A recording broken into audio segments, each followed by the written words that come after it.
Much like an assassin or lightning, spiritual awakening too can come out of nowhere.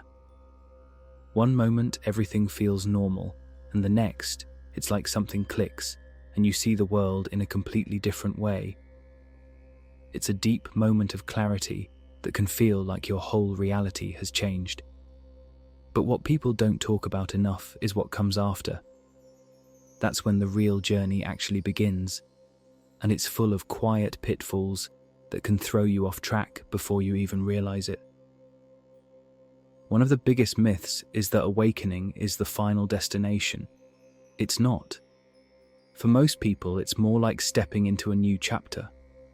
There's that first flash of insight, kind of like a temporary awakening, and then there's the long road of learning how to live from that space. Some people call that the abiding awakening. The space between those two can be messy and confusing, and it's full of ego traps that appear like some newfound wisdom. One of the most common of these is the feeling of being spiritually superior. It's easier to fall into than you'd think. After awakening, the ego doesn't disappear. It just changes tactics. It starts saying things like, "I've seen the truth, so I must be more advanced than others." That feeling of being above it all doesn't connect us. It separates us. And that's not what awakening is about. You'll sometimes hear people say things like, "There is no self," or "Everything is unfolding perfectly," as a way to avoid taking responsibility for how they act. But using spiritual insight to dodge accountability is still ego. No matter how powerful your realizations are, if they make you feel entitled or allow you to ignore your blind spots, you've missed the point. Real awakening helps us see discomfort and the messy parts of ourselves clearly. No need to run from them. And if you find yourself clinging to spiritual truths to justify bad behavior, it's worth asking who is doing that. That kind of honesty is where real growth happens. Spiritual superiority isn't always obvious. Sometimes it's just a quiet voice in the back of your mind, silently judging people who don't get it. But whenever we think someone is less than us because they haven't awakened, that's ego talking again. It's tricky. The ego loves to use awakening as a way to rebuild a better version of the self it was supposed to let go of. In Zen, they sometimes call it being drunk on emptiness. That's when the ego gets hooked on the power and beauty of awakening and starts getting full of itself. That just means you're human. Just recognize it without shame and without pretending it's not there. See it for what it is.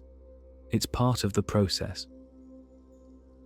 Another common trap is falling into a sense that nothing really matters. After awakening, it can become clear that the ego's search for meaning was exactly that, just ego. Things that once felt important may suddenly feel hollow. That drive to find purpose fades, and everything starts to feel kind of empty. But that emptiness doesn't have to be a bad thing. From the awakened perspective, it can actually be freeing. You stop chasing things to prove your worth. You see that life doesn't need a reason, it just is. The trouble starts when the ego looks at that emptiness and panics. It thinks, if nothing matters, then what's the point? It doesn't understand the freedom in that space. Instead, it sinks into despair or apathy. Many people exist who had real awakenings and still end up stuck in that feeling of emptiness, unsure of what to do next. What's important to see is that it's not your true self that feels lost. It's just the ego still clinging to its need for structure and story. Awakening pulls all of that away, and to the ego it feels like everything is falling apart. But to the deeper part of you, it's actually a release. You don't have to fight the feeling or fake your way out of it. Just pause and ask who is feeling lost. It's not the real you. It's the echo of something that was never truly solid to begin with. The more you sit with that, without feeding it or pushing it away, the more it starts to dissolve. The next trap that can show up is getting stuck in the role of the witness. At first, realizing you're the witness can feel like a huge breakthrough. You start to see that you're not the one doing everything, not the story, but the awareness behind it all. That can bring a lot of peace and clarity, but it can also become a hiding place. When you stay too long in that witness mode, life can start to feel distant. You're watching everything happen, but you're not really part of it. You're not hurting as much, but you're also not fully feeling the joy either. It's like a numb kind of detachment. But real non-duality is about being right in the middle of it all, not about sitting back and observing from afar, and also not about being untouched or removed. It's awareness, being life, not just watching it. When that change happens, the line between the observer and the observed disappears.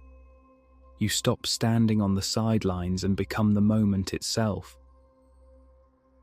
And when that happens, you're no longer watching your life from a safe distance. You're in it. You're living it.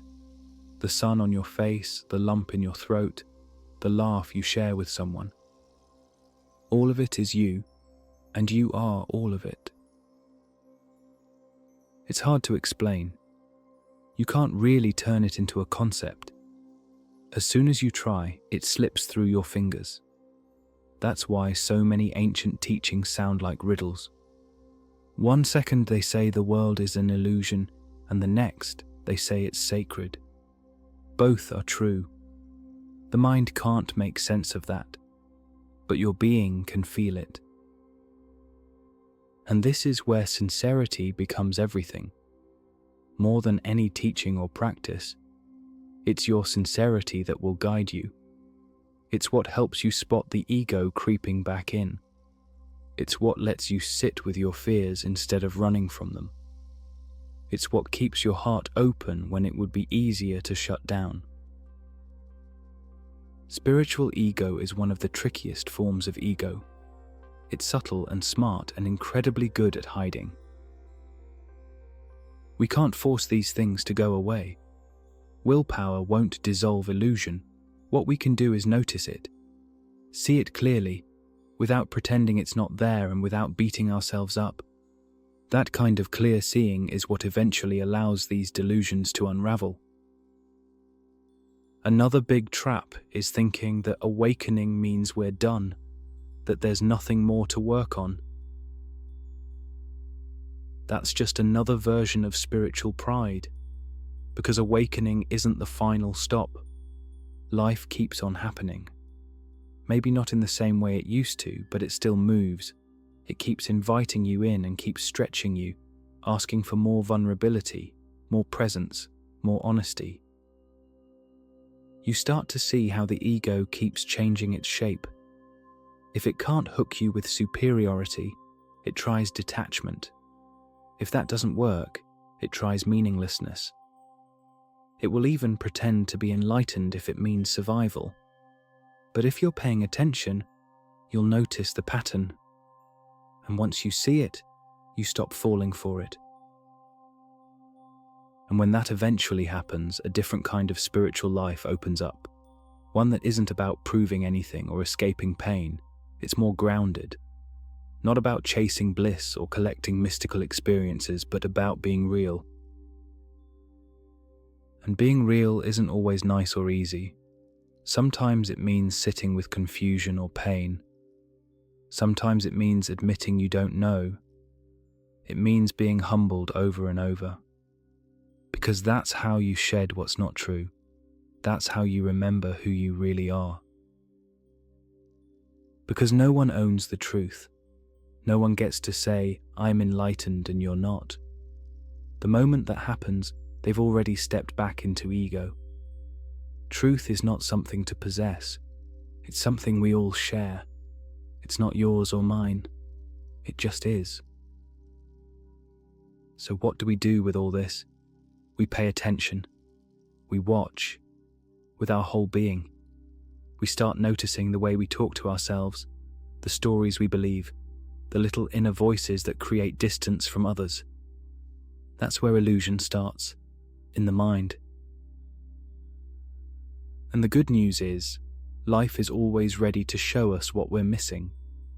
When we're stuck in a delusion, life has a way of cracking it open. It'll bring us face to face with ourselves, to wake us up again and again. No one can do this for you. No teacher, no book, no retreat can hand you lasting awakening. You have to do the looking. You have to want the truth more than you want to be right, or feel comfortable, or feel special. That's the real path. It's about meeting yourself fully, not chasing highs, letting go of the things that feel good but aren't true, especially those things, because ego loves comfort. But truth just is, and the more you line up with it, the freer you get. Freedom means being completely in life, not as someone watching from a distance, but as life itself, happening right now, in this breath, in this body. And the deeper it goes, the more ordinary it starts to feel. But in that ordinariness, something beautiful shows up. As a direct, living experience, it's just being, deep, quiet, and full of life. So if what was said here resonated, you might want to look a little deeper. We've put together a digital retreat that doesn't just talk about non-duality, but is designed to bring you face to face with what's already here. It's structured to help change things from abstract understanding into direct clarity, using meditations, teachings, and specific pointers to strip away what isn't needed. If that sounds like something worth exploring, you'll find the link in the description. There's also a free guided self-inquiry on the channel, which might be more than enough.